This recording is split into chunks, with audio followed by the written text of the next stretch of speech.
but they're doing it, and that is freaking awesome. Another thing that they announced that I am very excited about is that if you are a PlayStation Plus member, well, guess what? It carries over to the PS4.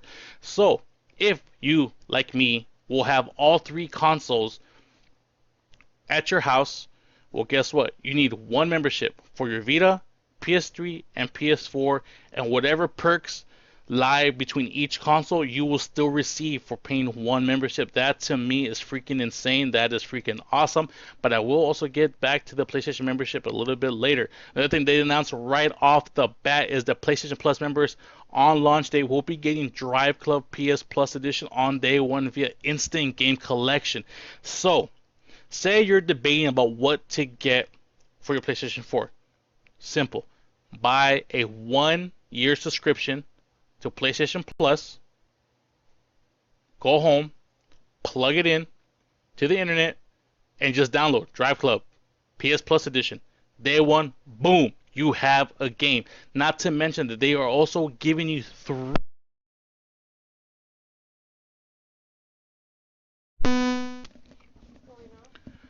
They are sorry, my mic keeps cutting off.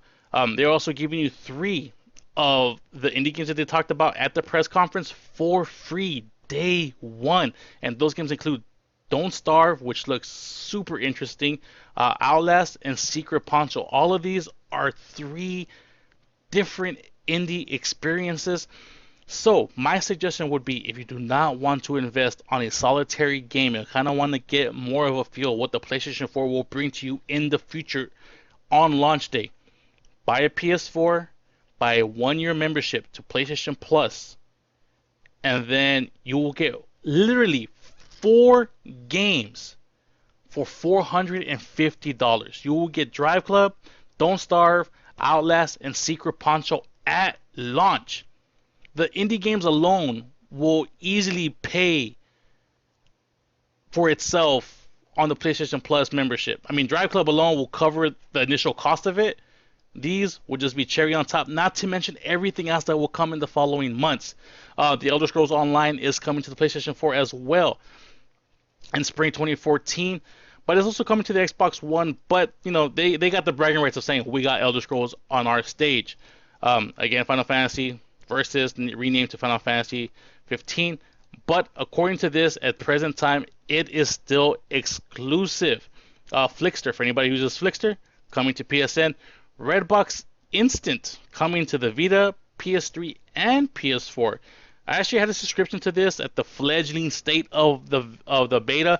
It's a good, interesting service, but at the time during the beta, I just could not justify having to spend, I believe it was $8 a month to watch this. Now that it is past the beta stage, they seem to pick up a lot of steam as far as the movies they're able to show, like stream to you, and it's pretty good. It's kind of like almost on-demand cable service if you have it. It's getting to that point, and I might have to resubscribe again. And then, of course, more than 85 Vita titles coming out. New God of War, God of War 2, Final Fantasy. These are all games that you're going to be able to download and play on your Vita. I'm not sure if they announced any like exclusive games for the Vita, and I must have missed that part because I watched the whole thing, and like I think the Vita was not forgotten, but at the same time it wasn't really like brought out as far as like something like, oh, I gotta have that. Exclusive DLC for Batman Origins. PlayStation gamers will get an hour of exclusive gameplay in Watch Dogs, so it's just extra DLC that you will get. Knack, Killzone, all that stuff will be, or they're confirmed as launch titles. So these are the three that were for launch titles. Apologies for the Watch Dogs. I'm pretty sure that's going to be a launch title too, but for what Sony is publishing, Knack, Killzone, Shadow Falls, and Drive Club are launch titles. And I think that's it for this part. Now I'm going to get to the ugly part. It has been confirmed, and this is actually on IGN, that after the press conference was all said and done, Sony confirmed that the PlayStation 4 will require PlayStation Plus membership in order to play games online. This is very similar to Microsoft's approach of locking or not enabling their users to play their games online unless they have a gold account. when people are comparing this, they say, well, PlayStation 4 or PlayStation Plus is $10 cheaper than Xbox Gold. Okay, I get that part, but I am going to ream Sony for this. I am not in the mindset of locking potentially half of the experience for any consumer for a fee, whether that is a PlayStation Plus fee or an Xbox Live Gold account. I am totally 100% against this. For anybody who thinks, oh, this guy's just a Sony fanboy and blah, blah, blah. I really, really hate this approach. Now, the one thing that I will say for both of these systems going forward, both PlayStation Plus and Xbox Live Gold, is if, and this is a big if because nothing has been confirmed, if both both companies, Sony and Microsoft, can guarantee, and I mean guarantee in their blood, that any Sony published game and any Microsoft published game that contains a online portion will be run on dedicated servers. Now you may wonder, why are dedicated servers such a big deal? Well, when PlayStation 3 first launched, Warhawk came out, it ran on dedicated servers. It gave you actual ping numbers. The ping in the North American servers, because I do live in North America, was fantastic. I never got higher than 30 ping. That game lagged very little.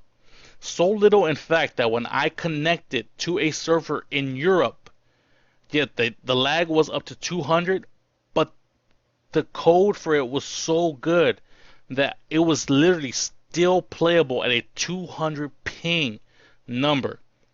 That's what I want to see from both Sony and Microsoft. You pretty much have to guarantee me that in your blood that we will be seeing dedicated server support for at least your own published games. I am not, again, not in the mindset, or I am even in a way where I would see that this is in any way justifiable if both companies still go with their peer-to-peer play style, meaning that the connection of the game or the actual quality of the game is very dependent on who the host happens to be. If that is the way that it's going, then both Microsoft and Sony have just made me hope that just about any game that's like a shooter or a fighter comes to PC, because that is where I will be playing those games. I will not be paying any type of fee to be playing my games peer-to-peer. Period. That is where I stand on this. And for Sony to actually require this, a fee, is the one trip step that they have done since February. And I'm hoping that both Microsoft and Sony can, again, confirm to us that it will be worth it. Because if it's P2P, in all honesty, if the quality of my game is dependent upon my host, and not everybody in North America has a really good connection, then all the free games you throw at me, all the discounts you throw at me, everything else that comes with that fee from Xbox Live and PlayStation Plus are literally just bones. You're trying to make up to me for the crappy service you are providing. Again, if it comes out to be P2P, that is how I feel. But that is the one trip that Sony has done this whole generation, and I had to get it out there because it actually did bother me when I heard this. And people will go, "Oh, it's just $50. It's just $60." Look, that's another game. I don't need another bill. And look, I work, so literally there will be times where I let all this stuff go. Like, I won't play on my PlayStation for months at a time. If I have to pay an online fee for the chance to play online whenever I get time, that's just money wasted. That's literally like me paying, like $10 a month, $15 a month. At that point, I'd rather just be playing an MMO on PC, whether it be World of Warcraft or whatever else requires me to pay a monthly fee. But yeah, ooh, that was a lot.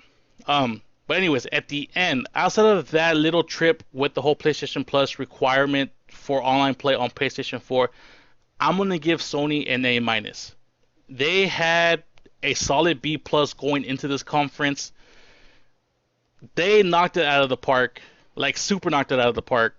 I am super excited. I got two of these pre-ordered actually, so I'm hoping I can save up enough money to actually buy both of these because I do plan to at least get one in my house. But they knocked it out the park, and the reason why I'm giving them an A minus from a B plus is because of the actual fee. Yes, it is that big of a gripe with me that it will knock them down. Of course, that grade can change if once again if they can promise that their published games will be run on dedicated servers and not peer to peer, then we're solid. We are golden, and I will give Sony an A plus for everything they've revealed from this point, going back until February. And of course, Microsoft can always come up too from that C plus that I gave them if they can promise the same thing. And we still got months to go before these things actually launch. Anything can actually change.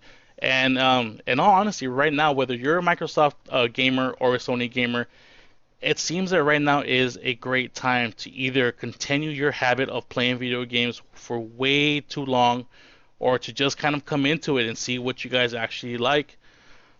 And the reason why, if anybody's asking why I'm not covering Nintendo, is because Nintendo is making me fish for all these videos, all these tidbits across Facebook, Twitter, YouTube, and blah blah blah blah blah blah. They didn't hold a press conference, so you know what? No press conference for them. I give them no love. End of the day, I still have love for them, but I will give them no love when it comes to these segments. But yeah, I know I talked too much, but this is everything that I had to say. And this has been Cornbeaner. I hope you guys enjoyed, and if you guys watched the whole thing, thank you for your patience, and I will see you guys next time. Bye.